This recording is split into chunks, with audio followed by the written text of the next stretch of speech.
আচ্ছা, তাহলে চলো শুরু করি আমরা রেসপিরেশন ইন প্লান্টস। ঠিক আছে, তোমরা যারা নিটের অ্যাসপিরেন্টস আছো তাদের জন্য এই চ্যাপ্টারটা খুবই ইম্পর্ট্যান্ট। ভিভিআই মানে এখান থেকে তোমার দুটো তিনটা কোশ্চেন থাকবেই।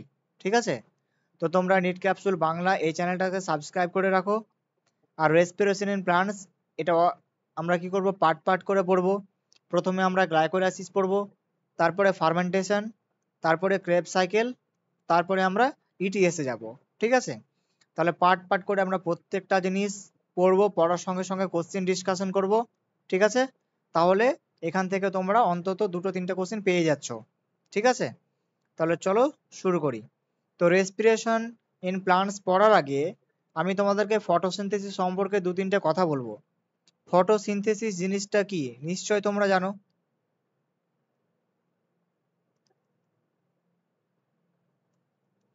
ফটোসিনথেসিস জিনিসটা কি বলো?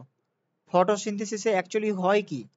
ফটোসিনথেসিসে কি হয় না, প্লান্ট বাতাস থেকে কি গ্রহণ করে? Carbon die oxide. আর সূর্য থেকে লাইট নেই, তাই তো? আর মাটি থেকে কি শোষণ করে? জল, H2O। নিয়ে এই তিনটে জিনিস নিয়ে সুক্রোজ প্লান্ট কি তৈরি করে বলো? গ্লুকোজ তৈরি করে। তাহলে প্লান্ট কি করলো? তোমার বাতাস থেকে কার্বন ডাই অক্সাইড নিল, সূর্য থেকে লাইট নিল, আর মাটি থেকে জল নিল, নিয়ে তৈরি করলো গ্লুকোজ।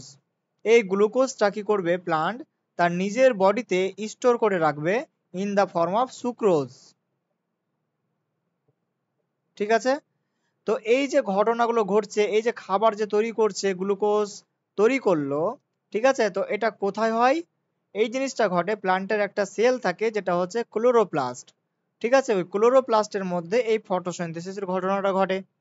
সেটা ইউক্যারিওটিক কোষে, যদিও আমরা জানি যে ক্লোরোপ্লাস্ট ইউক্যারিওটিক কোষে থাকে, তাই তো? তাহলে এই গ্লুকোজটা তৈরি হচ্ছে কোথায় বলো? ইউক্যারিওটিক কোষের ক্লোরোপ্লাস্টের মধ্যে। এবার আমরা এখানে ফটোসিনথেসিস তো পড়ছি না, আমরা পড়বো কি? রেসপিরেশন। রেসপিরেশন, তো রেসপিরেশনে অ্যাকচুয়ালি হয়টা কি বলো? রেসপিরেশন মানে কি? রেসপিরেশন মানে এখানে আমাদের শক্তি উৎপন্ন হবে। গাছটা যে খাদ্য তৈরি করলো, গাছটা তো বেড়ে উঠবে, তো বেড়ে ওঠার জন্য তো শক্তি দরকার, সেল তো ডিভিশন করতে হবে, তাই না? তো তার জন্য কি করবে? ও যে খাবারটা তৈরি করেছে, গ্লুকোজ সুক্রোজের ফর্মে যে স্টোর করে রেখেছে, এই খাবারটাকে এবার ভাঙবে। এই খাবারের মধ্যে যে কার্বন কার্বন বন্ড আছে, সেই বন্ডটাকে ব্রেক করবে। ব্রেক করে কি করবে? এখান থেকে শক্তিটাকে বার করবে। তো এই যে পুরো প্রসেসটা, যে তোমার এই যে সাবস্ট্রেট গুলো আছে, এই যে গ্লুকোজ বললাম, গ্লুকোজটাকে স্টোর করে রাখলো সুক্রোজ হিসাবে। সুক্রোজটা অ্যাকচুয়ালি কি বলতো? সুক্রোজটা হচ্ছে অ্যাকচুয়ালি তোমার কার্বোহাইড্রেট।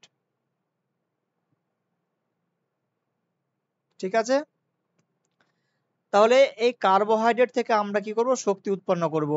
তা কার্বোহাইড্রেট ছাড়া আমরা আর কি থেকে শক্তি উৎপন্ন করতে পারে প্লান্ট? ফ্যাট থেকে পারে, প্রোটিন থেকে পারে, আর কিছু কিছু প্লান্ট আছে যারা অর্গানিক অ্যাসিড থেকেও করে।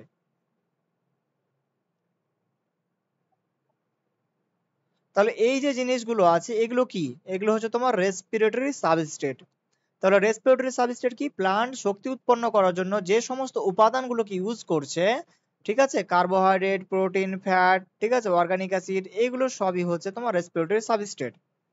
তো এগুলোর মধ্যে যে কার্বন কার্বন বন্ড আছে সেটাকে ব্রেক করে সেখান থেকে শক্তিটা বার করবে প্লান্ট। ঠিক আছে, তো তার জন্য যে প্রসেসটা আছে সেটা হচ্ছে রেসপিরেশন। তো রেসপিরেশনও কি করছে প্লান্ট? বাতাস থেকে কি করে? অক্সিজেন নেই, এই অক্সিজেনের সাহায্যে নিয়ে কি করে? এই কার্বন কার্বন বন্ডটাকে ব্রেক করে। ব্রেক করে এটিপি উৎপন্ন করে, তাই তো? এটিপিটাকে উৎপন্ন করে। এটিপি কি? শক্তির একটা রূপ, তাই তো? যে শক্তিটা উৎপন্ন হয় সেটা তো ফ্রিলি থাকে না, সেটা in the form of ATP store থাকে। ঠিক আছে, তো এই যে বললাম বাতাস থেকে প্লান্ট যে অক্সিজেন নিচ্ছে, দিয়ে যে রেসপিরেশন করছে, ঠিক আছে, তো প্লান্টের তো ওরকম রেসপিরেটরি কোনো অর্গান নেই। আমাদের যেমন শ্বাস প্রশ্বাসের জন্য আমাদের যেমন লাংস আছে, ঠিক আছে, প্লান্টের কি এরকম কোনো লাংস টাংস কোনো এরকম যন্ত্র আছে? কিছু নাই। তাহলে প্লান্ট কি করে বাতাস থেকে অক্সিজেনটা নিতে পারে বলতো? তো প্লান্টের যে পাতা থাকে, গাছের যে পাতা থাকে, সেই পাতাতে কি থাকে বলতো? পাতাতে কি থাকে গাছের? গাছের পাতায় কি থাকে? পত্ররন্ধ্র থাকে, যেটাকে বলি আমরা কি? স্টোমাটা। স্টোমাটা থাকে। একই রকম ভাবে যে গাছে যে স্টেম থাকে, স্টেমের উপরে কিছু ছিদ্র থাকে, যেটাকে বলি আমরা লেন্টিসেল। তাহলে এই যে স্টোমাটা, লেন্টিসেল, এদের মাধ্যমে কি করছে বলো? প্লান্ট বাতাস থেকে অক্সিজেনটাকে টেনে নিচ্ছে।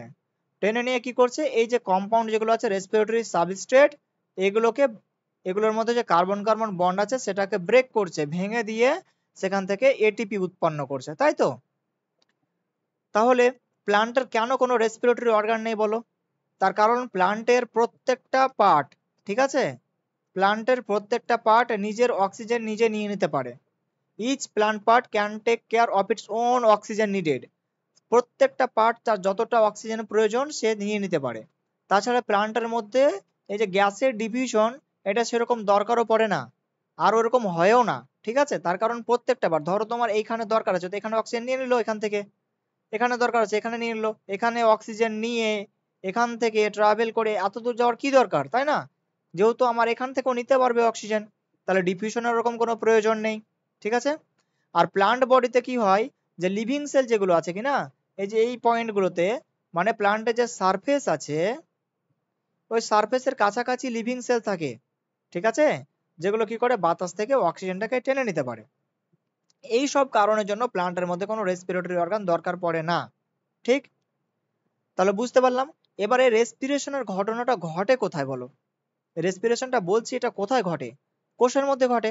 তাহলে যেহেতু এই রেসপিরেশন, এই ব্রেকডাউন যেটা হচ্ছে, এই যে রেসপিরেটরি সাবস্ট্রেট গুলোর ব্রেকডাউন যেহেতু হচ্ছে, কোথায় হচ্ছে? সেলের মধ্যে হচ্ছে, তাই তো? তাহলে আমরা এটাকে কি বলতে পারি? সেলুলার রেসপিরেশনও বলতে পারি।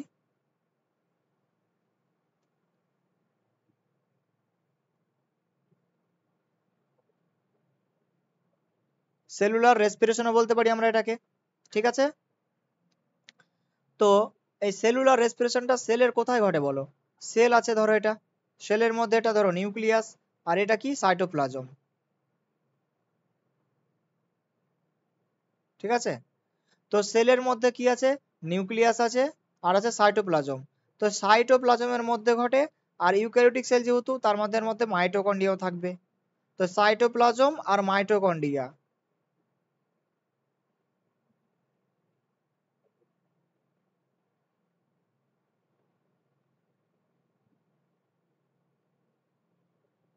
ঠিক আছে? সাইটোপ্লাজম আর মাইটোকন্ড্রিয়া এই দুটো জায়গাতে রেসপিরেশনটা ঘটে। তো তার মধ্যে কি হয়? সাইটোপ্লাজমের মধ্যে কোথায় ঘটে বলো তো? কাদের মধ্যে সাইটোপ্লাজম আছে? শুধু প্রোক্যারিওটিক কোষের মধ্যে সাইটোপ্লাজম থাকে, নিউক্লিয়াস ওরকম থাকে না, আর কোনো অর্গানেলও থাকে না। তাহলে প্রোক্যারিওটিক কোষের ক্ষেত্রে শুধু সাইটোপ্লাজমের মধ্যে হবে। আর ইউক্যারিওটিক কোষের ক্ষেত্রে কি হবে? মাইটোকন্ড্রিয়ার মধ্যেও হবে, আর সাইটোপ্লাজমের মধ্যেও হবে, তাই তো?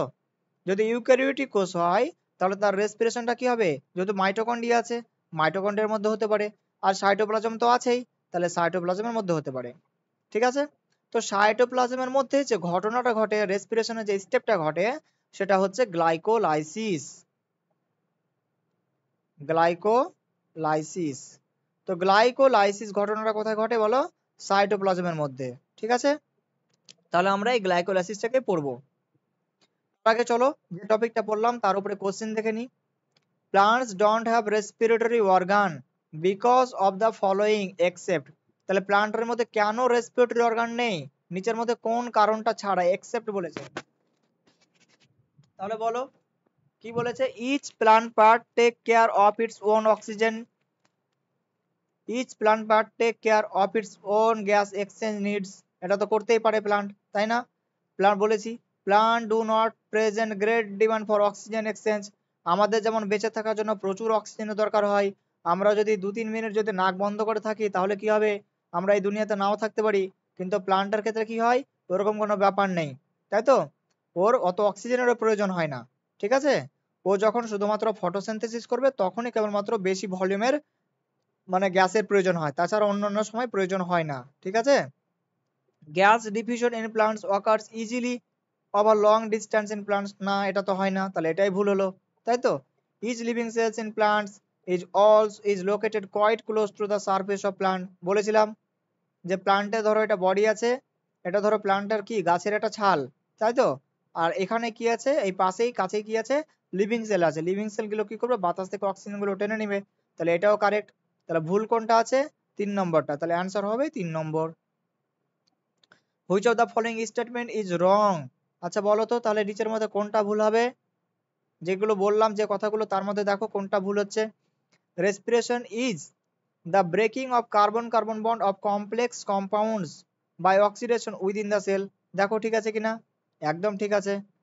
রেসপিরেশন কি, কার্বন কার্বন বন্ডটাকে ভেঙে দেওয়া। কার? কমপ্লেক্স কম্পাউন্ড গুলো। কমপ্লেক্স কম্পাউন্ড গুলো কে কে ছিল? কার্বোহাইড্রেট, প্রোটিন, ফ্যাট এবং কিছু কিছু প্ল্যান্টে অর্গানিক অ্যাসিড। কার মাধ্যমে ভাঙছে? অক্সিডেশনের মাধ্যমে। কোথায়? Within the cell. তাহলে ঠিকই আছে একদম। The compounds that are oxidized during this process is known as respiratory substrate। অবশ্যই, যে কম্পাউন্ড গুলোকে বললাম respiratory substrate. Energy content in the cell respiratory substrate is released into the cell, free into the cell. না, freely তো মুক্ত হয় না বলেছি। যে এনার্জিটা উৎপন্ন হয় সেটা কিভাবে থাকে? In the form of ATP থাকে, তাই না? তাহলে ফ্রি তো উৎপন্ন হয় না, তাহলে এটা ভুল হলো। Energy content the respiratory substrate is released in a single step. না বাবা, সিঙ্গেল স্টেপেও রিলিজ হয় না। ধরো তোমার কাছে গ্লুকোজ আছে, গ্লুকোজ থেকে কি একটা স্টেপে তোমার সমস্ত এনার্জি বেরিয়ে যাবে? বলো না, গ্লুকোজের জন্য অনেকগুলো স্টেপস দরকার হয়, প্রায় 10টা স্টেপ থাকে গ্লুকোজ থেকে এনার্জি বার করার জন্য। ঠিক আছে, শুধুমাত্র গ্লাইকোলাইসিসে 10টা স্টেপ থাকে কিছুটা পরিমাণ এনার্জি বার করার জন্য। তাহলে সিঙ্গেল স্টেপ তো মোটেও না, তাহলে এটা তো ভুল। ঠিক আছে, সব তো লাইনগুলো হচ্ছে এনসিইআরটি পয়েন্ট, তাহলে সি আর ডি ভুল। তাহলে কোথায় আছে? 2 নম্বর অপশনে ভুল চেয়েছে। Compounds that are oxidized during the process of respiration is called respiratory substrate বলেছি। যে কম্পাউন্ড গুলো তোমার কি হচ্ছে, রেসপিরেশনের সময় এনার্জি দিচ্ছে, ঠিক আছে, সেগুলোকে কি বলছিলাম? Respiratory substrate. এটা কি কি হতে পারে? কার্বোহাইড্রেট হতে পারে, প্রোটিন হতে পারে, ফ্যাট হতে পারে, অর্গানিক অ্যাসিড হতে পারে কিছু কিছু প্ল্যান্টে। তাহলে অল অফ দ্য অ্যাবভ হবে answer. Which of the following statement are correct? আচ্ছা বলো তো নিচের কোনটা correct? In eukaryotes, photosynthesis takes places in chloroplast। একদম কারেক্ট বলেছি। তারপরে কি বলছে? In eukaryote, respiration takes place in both cytoplasm and mitochondria। হ্যাঁ, এটা তো ঠিক আছে। ইউক্যারিওটের ক্ষেত্রে রেসপিরেশনটা কোথায় হয়? সাইটোপ্লাজম তো আছেই, আর মাইটোকন্ড্রিয়াও যেহেতু থাকে, তাহলে দু জায়গাতেই হবে। কারেক্ট আছে। In prokaryote, respiration takes places only in the cytoplasm। হ্যাঁ ঠিক আছে, এর তো মাইটোকন্ড্রিয়া থাকে না, তাহলে all of the above correct, তাই তো। এরপরে এসো আমরা দেখি গ্লাইকোলাইসিস। খুবই ইম্পর্ট্যান্ট জিনিস একটা, ঠিক আছে। অনেকের অনেক রকম সমস্যা হয়, তো দেখো যাতে কোনো সমস্যা না হয়, ঠিক আছে, ভালোভাবে পুরো লেকচারটা শোনো, সমস্ত কোশ্চেন করতে পারবে। এখান থেকে অন্তত একটা কোশ্চেন থাকবেই, ঠিক আছে। মোটামুটি ভেবে নাও তোমার রেসপিরেশন প্ল্যান্ট থেকে 3টা কোশ্চেন তো থাকবেই, ঠিক আছে। তো গ্লাইকোলাইসিসটাও তার মধ্যে ভালো ইম্পর্ট্যান্ট। তো গ্লাইকোলাইসিস মানে কি বলো? গ্লাইকো মানে হচ্ছে, এই গ্লাইকোলাইসিস কথাটা এসছে কোথা থেকে বলো তো? একটা গ্রিক ওয়ার্ড থেকে এসছে, গ্রিক ওয়ার্ড থেকে এসছে, ঠিক আছে। গ্রিক ওয়ার্ডস, দুটো গ্রিক ওয়ার্ড, একটা হচ্ছে কি গ্লাইকোস, আর একটা হলো লাইসিস। তাহলে দুটো গ্রিক শব্দ গ্লাইকোস আর লাইসিস থেকে এই গ্লাইকোলাইসিস কথাটা এসছে, যার মধ্যে গ্লাইকোজ মানে হলো সুগার, আর লাইসিস মানে তো জানোই ভেঙে দেওয়া, ব্রেকডাউন, তাই তো, ব্রেকডাউন, ব্রেক করে দেওয়া। তো গ্লাইকোলাইসিস মানে কি? সুগারকে ব্রেক করে দেওয়া, ঠিক আছে। তো এই যে প্রসেসটা আছে, এই যে গ্লাইকোলাইসিসটা বলছি, এটা ডিসকভার করেছিল কে? 3জন বিজ্ঞানী। তো 3জন বিজ্ঞানীর নাম নিশ্চয়ই তোমরা জানো। একটা ছিল এমডেন, একজন ছিল মেয়ারহফ, আর একজন পার্নেস, তাই তো। তো এমডেনের প্রথম অক্ষর কি ই, আর মেয়ারহফের প্রথম অক্ষর কি এম, আর পার্নেসের প্রথম অক্ষর পি। তো এদের নাম অনুসারে আমি এটাকে ইএমপি পাথওয়ে বলতে পারি, ঠিক আছে। তাহলে গ্লাইকোলাইসিসকে আমরা ইএমপি পাথওয়ে বলতে পারি, ঠিক। এরপরে বলো তো গ্লাইকোলাইসিস যে ঘটনাটা আছে এটা কোথায় ঘটে বলো তো? এই পুরো ঘটনাটা কোষের সাইটোপ্লাজমে ঘটে, সাইটোপ্লাজমের মধ্যে ঘটে। কোষ ছিল, কোষের মধ্যে নিউক্লিয়াস ছিল, আর বাইরে ছিল সাইটোপ্লাজম। তাহলে এই সাইটোপ্লাজমের মধ্যে কিন্তু এই পুরো প্রসেসটা আমার ঘটছে, তাই তো, পুরো সাইটোপ্লাজমের মধ্যে। তাহলে সাইটোপ্লাজমের মধ্যে তাহলে এটা প্রোক্যারিওটিক সেলের মধ্যে হতে পারে, ইউক্যারিওটিক সেলের মধ্যে হতে পারে, তাই না? প্রোক্যারিওটিক ইউক্যারিওটিক দুজনের মধ্যে হতে পারে, ঠিক আছে? তাহলে এক কথায় হচ্ছে কি, সাইটোপ্লাজমের মধ্যে তোমার এটা ঘটছে, প্রোক্যারিওটিক হতে পারে, ইউক্যারিওটিক হতে পারে। তার মানে সমস্ত লিভিং অর্গানিজমে তোমার গ্লাইকোলাইসিস হতে পারে, অল লিভিং অর্গানিজম, ঠিক আছে? সেটা প্রোক্যারিওটিক হোক তবুও হবে, ইউক্যারিওটিক হোক তবুও হবে, যদি অ্যারোবিক হয় তবুও হবে, অ্যানারোবিক হয় তবুও হবে, ঠিক আছে? এরোবিক মানে যাদের বাঁচার জন্য অক্সিজেন প্রয়োজন হয় তারা হচ্ছে এরোবিক। অ্যানারোবিক মানে কি, যাদের বাঁচার জন্য কোনো অক্সিজেনের প্রয়োজন হয় না তারা হলো অ্যানারোবিক, ঠিক আছে? তাহলে গ্লাইকোলাইসিসের যে ঘটনাটা আছে এটা অক্সিজেনের উপস্থিতিতেও হতে পারে, ঠিক আছে? আবার অক্সিজেন যদি না থাকে তবুও হতে পারে, বুঝতে পারলা? অক্সিজেন যদি থাকে তবুও গ্লাইকোলাইসিস হবে, অক্সিজেন যদি না থাকে সেলের মধ্যে তবুও তোমার গ্লাইকোলাইসিস হবে, বোঝা গেল? অক্সিজেন থাকলেও অক্সিজেনকে ব্যবহার করবে না, আর না থাকলে তো ব্যবহার কোনো প্রশ্নই ওঠে না, ঠিক আছে? তাহলে অক্সিজেনের উপস্থিতিতে হতে পারে, অক্সিজেনের অনুপস্থিতিতে হতে পারে, কিন্তু অক্সিজেনকে ইউজ করবে না, ও থাকলেও ইউজ করবে না, ও শুধু থাকলে থাকবে, ঠিক আছে? ওর কোনো কাজ নেই, ঠিক আছে? না থাকলেও অসুবিধা নেই, গ্লাইকোলাইসিস হয়ে যাবে, ঠিক আছে? তাহলে দেখো এবার আমরা গ্লাইকোলাইসিসের স্টেপস গুলো দেখো। টোটাল 10টা স্টেপ থাকে, ঠিক আছে? তো 10টা স্টেপ ভালো করে দেখো। তাহলে যে গ্লুকোজ বললাম, গ্লুকোজটা আসলো কোথা থেকে বলতো? সেল ছিল, সেলের মধ্যে নিউক্লিয়াস ছিল, আর নিউক্লিয়াসের বাইরে সাইটোপ্লাজম। এইখানে কে ছিল বলতো? এইখানে কে ছিল? এইখানে ছিল তোমার সুক্রোজ। সেলের মধ্যে স্টোর করে রেখেছিল সুক্রোজ, ফটোসিনথেসিসের মাধ্যমে তৈরি করে গ্লুকোজকে। সুক্রোজ কি? সুক্রোজ হচ্ছে অনেকগুলো গ্লুকোজের পলিমার, অনেকগুলো গ্লুকোজ জুড়ে জুড়ে তোমার সুক্রোজ তৈরি হয়, তাই তো? তাহলে সুক্রোজকে যদি আমি ভেঙি, সরি, সুক্রোজ তোমার অনেকগুলো গ্লুকোজের পরিমাণ না, সুক্রোজ হচ্ছে তোমার দুটো গ্লুকোজের পলিমার, ঠিক আছে? দুটো সুগারের পলিমার। সেটা হচ্ছে সেল ছিল, সেলের মধ্যে তোমার নিউক্লিয়াস, আর এখানে সাইটোপ্লাজম আছে। তাহলে এখানে তোমার কি ছিল? সুক্রোজ ছিল। সুক্রোজ হচ্ছে তোমার দুটো সুগার নিয়ে তৈরি, মানে চিনি, গ্লুকোজ আর ফ্রুক্টোজ। তাহলে চিনিটাকে যদি আমরা ভাঙি, ঠিক আছে, তাহলে কি পাবো? একটা গ্লুকোজ পাবো আর একটা ফ্রুক্টোজ পাবো। তাহলে এই সেলের মধ্যে কি ছিল বলো? চিনি ছিল, সুক্রোজ ছিল। সেটাকে ভাঙলো কিসে? গ্লুকোজে আর ফ্রুক্টোজে। তাহলে গ্লুকোজে ফ্রুক্টোজে ভাঙার জন্য তো একটা এনজাইম লাগবে, এমনি এমনি তো ভাঙবে না। তো এনজাইমটার নাম কি বলতো? এখানে যে এনজাইমটা লাগে সেটা হলো ইনভার্টেজ। কারণ সুক্রোজকে ইনভার্ট সুগার বলা হয়, সেই অনুযায়ী নাম হচ্ছে এর ইনভার্টেজ এনজাইম, ঠিক আছে? ইনভার্টেজ এনজাইম দিয়ে এটাকে গ্লুকোজ আর ফ্রুক্টোজে ভেঙে দিলাম। তাহলে ভেঙে দেওয়ার পরে কি হবে? গ্লুকোজ তো চলে গেল এই গ্লাইকোলাইসিসের মধ্যে। তাহলে ফ্রুক্টোজের কি হবে? ফ্রুক্টোজও যেতে পারে গ্লাইকোলাইসিস পাথওয়েতে, ঠিক আছে? ওটা কিভাবে যাবে সেটা আমি বলছি, এনসিইআরটি তে আছে, সমস্ত কিছু বলছি, হ্যাঁ? তাহলে চলো প্রথমে গ্লুকোজের ব্যাপারটা দেখি। তাহলে সেল ছিল, সেলের মধ্যে নিউক্লিয়াস ছিল, এখানে সুক্রোজ ছিল, সুক্রোজ ভেঙে আমার গ্লুকোজ চলে আসলো সেলের মধ্যে, ঠিক আছে? এখানে আমার গ্লুকোজ চলে আসলো। এবার এই গ্লুকোজটাকে ভাঙছি। তো গ্লুকোজ প্রথমে কি হলো দেখো, গ্লুকোজ 6 ফসফেট হয়ে গেছে। তার মানে গ্লুকোজের সঙ্গে কি হয়েছে বলো? একটা ফসফেট যুক্ত হয়ে গেছে। গ্লুকোজে কটা কার্বন থাকে? 6টা। 2 3 4 5, এরকম ভাবে 6টা কার্বন থাকে, ঠিক আছে? তো 1 2 3 4 5 6, তো 6 নম্বর কার্বনে যদি একটা ফসফরাস যুক্ত হয়ে যায় তাহলে কি বলবো? ওটার নাম গ্লুকোজ 6 ফসফেট। তাহলে গ্লুকোজ ছিল, তার সঙ্গে 6 নম্বর কার্বনে একটা ফসফেট যুক্ত হয়ে গেল, ফসফরাস, ঠিক আছে? নিয়ে হয়ে গেল গ্লুকোজ 6 ফসফেট। বোঝা গেল? Glucose 6 phosphate. তাহলে গ্লুকোজ এর কি হলো অ্যাকচুয়ালি বলো তো? ফসফোরাইলেট ফর্ম অফ গ্লুকোজ হচ্ছে গ্লুকোজ 6 ফসফেট, তাই কি না বলো? ফসফোরাইলেট ফর্ম অফ গ্লুকোজ হচ্ছে গ্লুকোজ 6 ফসফেট, মানে গ্লুকোজের সঙ্গে ফসফরাস অ্যাড হয়ে গিয়ে হয়েছে গ্লুকোজ 6 ফসফেট। এবার এই যে ফসফরাসটা অ্যাড হলো, এই ফসফরাসটা আসলো কোথা থেকে? আসছে হচ্ছে তোমার এটিপি থেকে। এটিপি যদি তুমি ভেঙে দাও তাহলে তুমি পাবা এডিপি, আর পাবো আমি একটা ফসফরাস, ইনঅর্গানিক ফসফেট, ঠিক আছে? তো এই যে এটিপি ভেঙে যে আমি ইনঅর্গানিক ফসফরাসটা পেলাম, সেই ফসফরাসটা গ্লুকোজের সাথে জুড়ে যাচ্ছে, দিয়ে হচ্ছে আমার গ্লুকোজ 6 ফসফেট। তাহলে এই স্টেপে কি হলো, আমার একটা এনজাইম, আমার একটা এটিপি কিন্তু ভেঙে গেল, মানে আমার একটা এটিপি খরচ হয়ে গেল। আর এটা ঘটানোর জন্য গ্লুকোজকে গ্লুকোজ 6 ফসফেটে করার জন্য একটা এনজাইমও লাগবে, সেটার নাম কি বলতো, হেক্সোকাইনেজ এনজাইম। ঠিক আছে, তাহলে এনজাইমটার নাম হয়ে গেল হেক্সোকাইনেজ, আর এখানে একটা এটিপি ভেঙে গেল।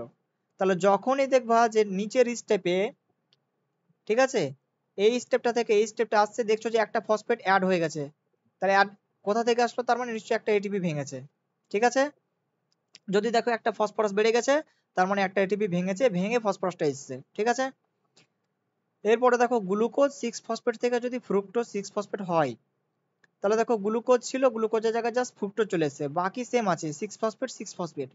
তাহলে গ্লুকোজের জায়গায় জাস্ট ফ্রুক্টোজ চলে এসেছে, তার মানে কি বলবো, এটাকে জাস্ট আইসোমারাইজেশন হয়েছে। গ্লুকোজ 6 ফসফেট আর ফ্রুক্টোজ 6 ফসফেট কিভাবে পরিণত হলো, আইসোমারাইজেশনের মাধ্যমে। তাহলে এইখানে যে এনজাইমটা লাগবে সেটার নাম হচ্ছে আইসোমারেজ। তাহলে এই আইসোমারেজ এনজাইমের সাহায্যে এই স্টেপটা হয়ে যাবে। তাহলে এখানে কি আমার কোনো এটিপি লাগবে, কোনো এটিপি লাগবে না, তার কারণ এখানে এক্সট্রা কোনো ফসফরাস অ্যাড হচ্ছে না। 6 নম্বর পজিশনে একটা ফসফেট ছিল, এখানে 6 নম্বর পজিশনে একটা ফসফেট আছে। হলো, এবার দেখো ফ্রুক্টোজ 6 ফসফেট থেকে যদি ফ্রুক্টোজ 1,6 বিস ফসফেট, দেখো দুটো ফসফরাস চলে এসেছে, তার মানে একটা ফসফরাস কোথা থেকে আসলো, আবার একটা এটিপি ভেঙে গেল, তাই তো। তাহলে আমার এখানে একটা এটিপি ভেঙেছিল, এখানে একটা এটিপি ভাঙলো, কটা এটিপি ভাঙলো, এখন অবধি আমি দুটো এটিপি খরচ করে ফেললাম। ঠিক, এরপরে ফ্রুক্টোজ 1,6 বিসফসফেট যেটা, এখান থেকে এই অবধি যতগুলো কম্পাউন্ড, ঠিক আছে, সব হচ্ছে 6 কার্বন যুক্ত। এরপরে ফ্রুক্টোজ 1,6 বিসফসফেট দুটো ভাগে ভেঙে যাচ্ছে, একটা হচ্ছে গ্লিসারালডাইড 3 ফসফেট, একটা হচ্ছে ডাইহাইড্রক্সি অ্যাসিটোন ফসফেট, এটাও হচ্ছে তোমার 3 কার্বন যুক্ত, আর এটাও হচ্ছে তোমার 3 কার্বন যুক্ত। তাহলে 3 কার্বন যুক্ত এটা দুটো তৈরি হলো, তাহলে 6 হয়ে গেল। আবার দেখো এই যে স্টেপটা রয়েছে গ্লিসারালডাইড 3 ফসফেট থেকে যে তোমার ডাইহাইড্রক্সি অ্যাসিটোন ফসফেট তৈরি হচ্ছে, এটা দেখো দ্বিমুখী আছে, মানে এটা থেকে এটা হতে পারে, আবার এটা থেকে এটা হতে পারে, তাই তো। তাহলে ডাইহাইড্রক্সি অ্যাসিটোন ফসফেট ভরো তোমার গ্লিসারালডাইড 3 ফসফেটে পরিণত হয়ে গেল। তাহলে গ্লিসারাল 3 ফসফেট কটা হবে, দুটো হয়ে যাবে, তাই কি না, দুটো হয়ে যাবে। তাহলে এরপরে কি হয় দেখো, গ্লিসারালডাইড 3 ফসফেট হলো, একটা গ্লিসারালডাইড 3 ফসফেট থেকে একটা অন 3 বিস ফসফোগ্লিসারিক আসছে। তাহলে দেখো এখানে শুধুমাত্র 3 নম্বর পজিশনে একটা ফসফেট ছিল, এখানে 1 নম্বর আর 3 নম্বর পজিশনে দুটো ফসফেট চলে এসছে। তাহলে এখানে নিশ্চয় আবার একটা, তাহলে কি হলো, আরেকটা এক্সট্রা ফসফরাস আসলো। তাহলে এখানে কি তোমার আরেকটা এটিপি ভাঙলো, না, একমাত্র এই একটা স্টেপ যেখানে এটিপি থেকে ফসফরাসটা আসে না, এটা অন্য জায়গা থেকে আসে। ঠিক আছে, এখানে এটিপির ব্রেকডাউন হয় না, এটা মনে রাখো। আর গ্লিসারল 3 ফসফেট এটাকে আমরা শর্ট ফর্মে বলতে পারি পাগল। ঠিক আছে, পিএ ফসফোগ্লিসারলডিহাইড, পিজিএল, পাগলা, ফসফোগ্লিসারলডিহাইড। ঠিক আছে, ফসফোগ্লিসারলডিহাইড। আর 1,3 বিস ফসফোগ্লিসারিক অ্যাসিডটাকে আমরা বলতে পারি বিপিজিএ। তাহলে পাগলটাকে বিপিজে তে কনভার্ট করার জন্য কি হচ্ছে, এনএডি প্লাসটা এনএডিএইচ আর এইচ প্লাসে কনভার্ট হচ্ছে, কি করে হচ্ছে না, পাগল থেকে কি হচ্ছে তোমার একটা দুটো হাইড্রোজেন অ্যাটম, ঠিক আছে, দুটো হাইড্রোজেন অ্যাটম কি হচ্ছে তোমার এনএডি প্লাসের সঙ্গে রিঅ্যাক্ট করছে। তাহলে কিভাবে হয়, দুটো হাইড্রোজেন অ্যাটম মানে কি H2, তাই তো। তাহলে আমার এনএডি প্লাস ধরো ছিল, তার সঙ্গে যদি তুমি H2 রিঅ্যাক্ট করাও, তাহলে H2 তোমাকে ভাঙো প্রথমে, একটা H প্লাস আর একটা H মাইনাস ওইভাবে ভেঙে গেল, ভেবে নাও। তাহলে প্লাসটা মাইনাসের সঙ্গে যুক্ত হয়ে যাবে, তাহলে NADH হয়ে গেল, আর একটা H প্লাস চলে আসলো, তাই তো। তাহলে দেখো NADH আর H প্লাস হয়ে গেছে। তাহলে ফসফোগ্লিসারলের 3 ফসফেট থেকে কি হয়েছে, দুটো redox equivalent in the form of hydrogen atom. ঠিক আছে, দুটো hydrogen atom in the form of, দুটো হাইড্রোজেন অ্যাটম বেরিয়ে গেছে। ঠিক আছে, তাহলে কোনো কিছু থেকে হাইড্রোজেন বেরিয়ে যাওয়া মানে কি, অক্সিডেশন হওয়া, তাই কি না বলো, হাইড্রোজেন বেরিয়ে যাওয়া মানে অক্সিডেশন হওয়া। তার মানে গ্লিসারলের 3 ফসফেটটার কি হলো, অক্সিডেশন হলো। তাহলে গ্লিসারলের 3 ফসফেট অক্সিডেশন হয়ে 1,3-বিস ফসফোগ্লিসারিক অ্যাসিড দিল। এখানে যেটা উৎপন্ন হলো সেটা NADH প্লাস। এই যে NADH প্লাস এটাও কিন্তু তোমার এটিপি দিতে পারে, কিন্তু এখানে কোনো এটিপি দিবে না, এখান থেকে এটিপি বার করতে হলে তোমাকে একে একটা স্পেশাল জায়গাতে নিয়ে যেতে হবে, একটা মেশিং এর মধ্যে ভরতে হবে, যেটার নাম হলো ইটিএস। যখন একে ইটিএস এর মধ্যে দিয়ে দিবা NADH+ কে, তখন কি হবে, এখান থেকে তুমি 3 অণু এটিপি পাবা। ঠিক আছে? আর NADH+ কে ইটিএস এ দেওয়ার জন্য কিন্তু তোমাকে একজন ক্যাপ্টেন লাগবে, সেটা হচ্ছে অক্সিজেনের উপস্থিতি। অক্সিজেন থাকলে তবেই কিন্তু NADH+ টা ইটিএস এর মধ্যে যাবে, আর তবেই গিয়ে আমি 3 অণু এটিপি পাবো। অক্সিজেন যদি না থাকে NADH+ ইটিএস এর মধ্যে যাবে না, আমি 3 অণু এটিপিও পাবো না। বোঝা গেছে? এরপরে দেখো 1,3-বিসফসফোগ্লিসারিক অ্যাসিড হয়ে গেল আমার। তো দেখো 1,3-বিসফসফোগ্লিসারিক অ্যাসিড দেখো 3-ফসফোগ্লিসারিক অ্যাসিডে কনভার্ট হয়েছে। তাহলে এখানে দুটো ছিল, এখানে একটা হয়ে গেছে, তার মানে একটা ফসফরাস বেরিয়ে গেছে। তার মানে কি হলো, একটা ফসফরাস কমে গেছে, একটা ফসফরাস কমে গেল, তাই তো? তার মানে এখানে আমার একটা এটিপি তৈরি হয়ে গেল। তাহলে এটিপি কিভাবে তৈরি হলো, এডিপি ছিল, তার সঙ্গে যেহেতু একটা ফসফরাস বেরিয়ে গেছে, একটা ফসফরাস যুক্ত হয়ে গেল, দিয়ে এটিপি তৈরি হয়ে গেল। তার মানে যখনই দেখবা যে স্টেপে তোমার একটা ফসফরাস কমছে, সেখানে আবার একটা এটিপি তৈরি হচ্ছে, সোজা কথায়। হলো? যেখানে দেখবা তোমার একটা ফসফরাস কমছে, সেখানে ভাববা একটা এটিপি তৈরি হলো। ঠিক? 3-ফসফোগ্লিসারিক অ্যাসিড দেখো ফসফোগ্লিসারাইডে পরিণত হচ্ছে, এখানে একটা ফসফরাস, এখানে একটা ফসফরাস, নো চেঞ্জ, এখানে কোনো এটিপি ব্রেকডাউন কিছু হচ্ছে না। 2-ফসফোগ্লিসারাইড থেকে ফসফোইনল পাইরুভেট, এখানেও কিছু হচ্ছে না। ফসফোইনল পাইরুভেট যখন পাইরুভিক অ্যাসিডে কনভার্ট হচ্ছে, তখন এখানে একটা এটিপি তৈরি হচ্ছে। তাহলে একটা ফসফোইনল পাইরুভেট যদি একটা পাইরুভিক অ্যাসিডে পরিণত হয়, তাহলে একটা এটিপি উৎপন্ন হবে। এখানে দেখো কটা করে আছে, দুটো, দুটো ফসফোইনল পাইরুভেট, দুটো পাইরুভিক অ্যাসিড উৎপন্ন হচ্ছে, তাহলে দুটো এটিপি তৈরি হবে। এখানে একই রকম ভাবে দুটো 1,3-বিসফসফোগ্লিসারিক অ্যাসিড, দুটো যদি 3-ফসফোগ্লিসারিক অ্যাসিড উৎপন্ন হয়, তাহলে কি হবে, দুটো এটিপি তৈরি হবে, তাই তো? দুটো এটিপি তৈরি হবে। তাহলে টোটাল কটা এটিপি উৎপন্ন হচ্ছে আমার, 4টা, তাই কি না? তার কারণ এগুলো দেখো এখান থেকে নিয়ে এ অবধি সব হচ্ছে তোমার 3 কার্বন যুক্ত, ঠিক আছে? আর গ্লুকোজ ছিল কত, 6 কার্বন যুক্ত। তাহলে 6 কার্বন হতে গেলে কটা করে তৈরি হবে, দুটো করে তৈরি হতে হবে, তবেই তো 6 কার্বন হবে, তাই না? তাহলে আমার উৎপন্ন হলো 4টা এটিপি। আমি খরচ কটা করেছিলাম, দুটো। তাহলে নেট কটা এটিপি উৎপন্ন হলো বলো তো, গ্লাইকোলাইসিসে মাত্র দুটো এটিপি উৎপন্ন হলো, মাত্র দুটো এটিপি উৎপন্ন হলো। ঠিক আছে? গ্লাইকোলাইসিস প্রসেস পুরো বোঝা গেছে। যখনই দেখবা যে একটা নিচের স্টেপে ফসফরাস বেড়ে যাচ্ছে, তার মানে ওখানে একটা এটিপি ভেঙে গেছে, শুধুমাত্র এই স্টেপটা ছাড়া। ঠিক? এই স্টেপটা ছাড়া যখনই দেখবে একটা ফসফরাস কমে যাচ্ছে, তার মানে এটিপি উৎপন্ন হচ্ছে। ঠিক? চলো এবার কোশ্চিন দেখি এক এক করে।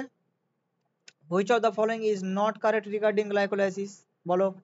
The term glycolysis has originated from Greek words glycose আর লাইসিস। ঠিক আছে, কারেক্ট একদম। It is also called EMP pathway, একদম, কারণ এমডেন মেয়ার অফ পার্নেস দিয়েছিল নামটা। Glucose and fructose are phosphorylated to give rise to glucose six phosphate by the enzyme hexokinase. হ্যাঁ, তো এটা তোমার এনসিইআরটি লাইন আছে একদম পুরো। দেখো গ্লুকোজ যদি তোমার ফসফোরাইলেট হয়, মানে গ্লুকোজে যদি ফসফেট অ্যাড হয়, তাহলে কি হবে, গ্লুকোজ 6-ফসফেট হবে কিনা বলো? গ্লুকোজ ছিল, ফসফরাস অ্যাড হলো, তাহলে তো গ্লুকোজ 6-ফসফেট হলো। এনজাইমটা লাগছিল হেক্সোকাইনেজ, ঠিকই বলেছে। আবার ফ্রুক্টোজের ক্ষেত্রেও বলছে ফসফোরাইলেট হলে গ্লুকোজ 6-ফসফেট তৈরি হবে না, এই জায়গাটা একটু গন্ডগোল। ফ্রুক্টোজ যদি তোমার ফসফেট অ্যাড করো ফ্রুক্টোজের সঙ্গে, তাহলে কি হবে বলো, ফ্রুক্টোজ 6-ফসফেট হবে, তাই না? ফ্রুক্টোজ 6-ফসফেট হবে। এটা ভেঙে যে আমি গ্লুকোজ, সুক্রোজ ভেঙে যে গ্লুকোজ আর ফ্রুক্টোজ পেয়েছিলাম, তাই তো? তো ফ্রুক্টোজও যদি ভাবে যে আমি গ্লাইকোলাইটিক পাথওয়েতে এন্টার করব, তাহলে ফ্রুক্টোজ কি করবে, ফ্রুক্টোজ ডাইরেক্ট ফ্রুক্টোজ 6-ফসফেট তৈরি করে দিবে একটা ফসফরাস অ্যাড করে, তাই না? তাহলে ফ্রুক্টোজ 6-ফসফেট তৈরি করে দেওয়ার পরে দেখো এরকম এই পথে চলে আসবে ফ্রুক্টোজ, তাই তো? আর গ্লুকোজ কি করছে, এই পথে আসছে, তাই তো? তাহলে দুজনের পথটা কমন কোথা থেকে হচ্ছে, এইখান থেকে। ফ্রুক্টোজ 6-ফসফেট থেকে নিয়ে বাকি যে নিচের স্টেপটা আছে দুজনের ক্ষেত্রে কমন, তাই কি না বলো? দুজনের ক্ষেত্রে কমন, তাই তো? গ্লুকোজ ফ্রুক্টোজ দুজনের ক্ষেত্রে কমন। তাহলে গ্লুকোজ ফ্রুক্টোজ দুজনেই কিন্তু তোমার গ্লাইকোলাইটিক পাথওয়েতে এন্টার করতে পারে। ঠিক আছে? গ্লুকোজ যদি এন্টার করে, তাহলে গ্লুকোজ প্রথমে গ্লুকোজ 6-ফসফেট দিবে, তারপরে ফ্রুক্টোজ 6-ফসফেট। ফ্রুক্টোজ যদি এন্টার করে, তাহলে ডাইরেক্ট কি করবে, এখানে ফ্রুক্টোজ 6-ফসফেট দিবে। ঠিক আছে? তারপরে নিচের স্টেপগুলো হবে। তো এখানে যদি ভালো করে কথাটা বলতো যে glucose and fructose are phosphorylated to give rise to glucose six phosphate and fructose six phosphate respectively by the enzyme hexokinase, তাহলে বেশি ভালো হতো আমার মনে হয়। যেহেতু এনসিটিতে দেওয়া আছে সুতরাং এটাকে ঠিক বলবো। Glycolysis is a chain of 8 reactions, না বলেছি তো 10টা স্টেপ থাকে, তাহলে এটা ভুল হয়ে গেল। হোয়ার ডাজ গ্লাইকোলাইসিস অকার, বলো গ্লাইকোলাইসিস কোথায় হয়? সাইটোপ্লাজম, মাইটোকন্ড্রিয়াল ম্যাট্রিক্স, ইন্টারমেমব্রেন, ইন্টারমাইটোকন্ড্রিয়াল মেমব্রেন, কোথায় হয়? সাইটোপ্লাজমে হয়, আর কিছু দেখার দরকারই নেই। What is the end product of glycolysis, বলো গ্লাইকোলাইসিসের শেষে কি উৎপন্ন হচ্ছে বলো? পাইরুভিক অ্যাসিড, তাহলে পাইরুভিক অ্যাসিড হয়ে গেল। এটা হচ্ছে কি প্রোডাক্ট অফ গ্লাইকোলাইসিস, ঠিক আছে। এরপর দেখো sucrose is converted into glucose and fructose by the enzyme কি, বলো ইনভার্টেজ, ঠিক। What is the net gain ATP when each molecule glucose is converted into 2 molecule of pyruvic acid? তাহলে বলো একটা গ্লুকোজ যখন দুটো পাইরুভিক অ্যাসিড উৎপন্ন হচ্ছিল, তাই না, তখন কটা এটিপি উৎপন্ন হচ্ছিল? এই যে একটা গ্লুকোজ দুটো পাইরুভিক অ্যাসিড উৎপন্ন হচ্ছিল, কটা এটিপি উৎপন্ন হচ্ছিল? দুটো নেট, তাহলে কটা হবে বলো? দুটো। অল লিভিং অর্গানিজম হ্যাভ, সবার ক্ষেত্রে কি হয়? গ্লাইকোলাইসিস হয়। Which of the following statement is not incorrect, মানে কারেক্ট কোনটা? The end product of glucose after complete combustion, যদি গ্লুকোজ যদি সম্পূর্ণরূপে পুড়িয়ে দাও তাহলে কি হবে? CO2 হবে, জল হবে, আর এনার্জি পাবা, ঠিক আছে। All living organism retain enzymatic machinery to partially oxidize glucose, partial oxidation of glucose মানে গ্লাইকোলাইসিস, বলেছে অল লিভিং অর্গানিজম হয় উইদাউট হেল্প অফ অক্সিজেন, একদম। গ্লাইকোলাইসিস করতে গেলে কোনো অক্সিজেনের প্রয়োজন হয় না, কোনো হেল্পের প্রয়োজন নেই অক্সিজেনের, অক্সিজেন থাকুক না থাকুক কোনো অসুবিধা নেই, থাকলেও আর দরকার নেই, ইউজ করবে না okay. Breakdown of glucose to pyruvic acid is called glycolysis, একদম, তাহলে all of the above correct. Mark the wrong statement, আচ্ছা বলো কোনটা ভুল দেখি, পারছো কিনা। Glucose is converted to glucose six phosphate by the enzyme hexokinase, ঠিক আছে, একদম কারেক্ট। গ্লুকোজ গ্লুকোজ 6-ফসফেট হচ্ছিল, এনজাইম কি লাগছিল? Hexokinase. During fructose six phosphate to fructose one six bisphosphate ATP is produced, আচ্ছা দেখো ফ্রুক্টোজ 6-ফসফেট থেকে ফ্রুক্টোজ 1,6-বিসফসফেট হয়েছে, তার মানে কি হয়েছে? একটা ফসফরাস অ্যাড হয়ে গেছে, একটা ফসফরাস অ্যাড হলে এখানে তোমার কি হবে? এটিপি উৎপন্ন হবে না এটিপি ভাঙবে? এটিপি তো ভাঙবে, তা প্রডিউস বলেছে, তাহলে এটা ভুল হবে। Phosphoenol pyruvate is the end product of glycolysis, phosphoenol pyruvate glycolysis এর এন্ড প্রোডাক্ট, মাথা খারাপ, পাইরুভিক অ্যাসিড, এটাও ভুল।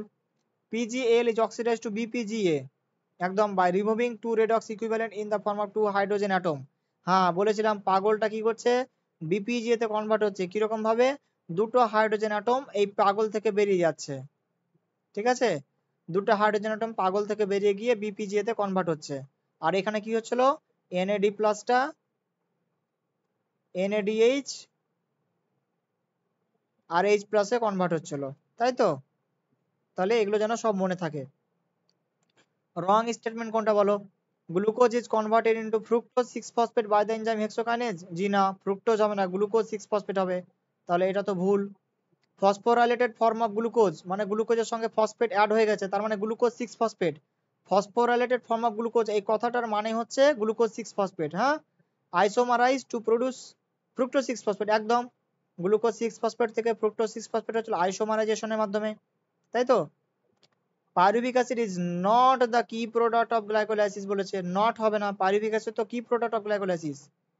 এবার দেখো কি বলছে, glycolytic pathway are same for glucose and fructose after being converted into fructose six phosphate, হ্যাঁ একদম, বলেছিলাম যে গ্লুকোজ আর ফ্রুক্টোজ দুজনের ক্ষেত্রে গ্লাইকোলাইটিক পাথওয়েটা সেম হবে যখন দুজনে কি হবে? ফ্রুক্টোজ 6-ফসফেটে কনভার্ট হয়ে যাবে, ঠিক। গ্লুকোজ হলো, গ্লুকোজ তোমার ফ্রুক্টোজ 6-ফসফেটে কনভার্ট হলো, প্রথমে গ্লুকোজ 6-ফসফেট তারপরে ফ্রুক্টোজ 6-ফসফেট, এদিকে ফ্রুক্টোজ ডাইরেক্ট ফ্রুক্টোজ 6-ফসফেটে কনভার্ট হলো, এরপর থেকে সবার দুজনের জন্য কি আছে? কমন সব জিনিসটা, তাই তো, তাহলে ওটাই বলছে এনসিইআরটির পয়েন্ট, এটা একদম লাইন আছে এনসিইআরটিতে, ঠিক আছে। Glucose and fructose both can readily enter the glycolytic pathway, দুজনে এন্টার করতে পারে, একদম, তাহলে এটা তো কারেক্ট আছে, তাহলে ভুল বলেছে না, তাহলে এ আর বি ভুল আছে, কোনটা কোনটা ভুল আছে বলো? আচ্ছা, glucose is converted fructose by enzyme hexokinase, এটা ভুল আছে, আর তোমার কোনটা ভুল আছে? সি নম্বর ভুল আছে, আচ্ছা সি নম্বর ভুল আছে, আর আচ্ছা সি নম্বর তো ভুল ছিল, এ সি ভুল, ডি নম্বর তো ঠিক আছে, তাহলে এ আর সি ভুল, তাই তো? তাহলে এটা ঠিক আছে, এ আর সি ভুল আছে। In anaerobic organism which is the only process of respiration, anaerobic organism যার কাছে অক্সিজেন নেই, তার কাছে ক্রেব সাইকেল তো হবে না, ইটিএসও হবে না, তার মানে শুধুমাত্র হবে গ্লাইকোলাইসিস। ঠিক আছে। In glycolysis the conversion of one three bisphosphoglyceric acid to three phosphoglyceric acid, তাহলে 1,3-বিসফসফোগ্লিসারিক অ্যাসিড থেকে দেখো তুমি 3-ফসফোগ্লিসারিক অ্যাসিড করছো, তার মানে একটা ফসফরাস পালিয়ে গেছে, তাহলে পালিয়ে গিয়ে কি করবে, এডিপির সঙ্গে যুক্ত হবে, যুক্ত হয়ে কি দিয়ে দিবে বলো, এটিপি দিয়ে দিবে। বলেছি যেখানে দেখবা যে পরবর্তী স্টেপটাতে একটা ফসফরাস কমে যাচ্ছে, তার মানে একটা এটিপি তৈরি হয়ে যাচ্ছে, তাহলে এটিপি প্রোডিউস হলো, এটিপি ইউটিলাইজ তো হবে না।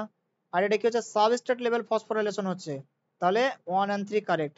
সাবস্ট্রেট লেভেল ফসফোরাইলেশন কেন বলছি, তার কারণ এই যে দেখো সাবস্ট্রেট যেটা ছিল 1,3-বিসফসফোগ্লিসারিক অ্যাসিড, এইখান থেকে ফসফরাসটা পালিয়ে এসছে, পালিয়ে এসে এডিপির সঙ্গে যুক্ত হয়েছে, দিয়ে এটিপি তৈরি হয়েছে, তাহলে ফসফরাসটা আসলো কোথা থেকে, সাবস্ট্রেট থেকে এসছে, তাই না? তাহলে সাবস্ট্রেট থেকে ফসফরাসটা এসে আমার এটিপি তৈরি করছে এডিপির সঙ্গে যুক্ত হয়ে, ওই জন্য এটাকে বলছে সাবস্ট্রেট লেভেল ফসফোরাইলেশন, তাহলে এটাও correct. ATP is produced at 2 steps in glycolysis, বলেছি দুটো স্টেপে তৈরি হচ্ছে দুটো জায়গাতে, তাই তো? First ATP produced is converting one three bisphosphoglyceric acid into three phosphoglyceric acid, মানে 1,3-বিসফসফোগ্লিসারিক অ্যাসিড থেকে যখন 3-ফসফোগ্লিসারিক অ্যাসিড তৈরি হচ্ছে, দেখো একটা ফসফরাস কমে গেছে, তার মানে এখানে একটা এটিপি তৈরি হয়েছে।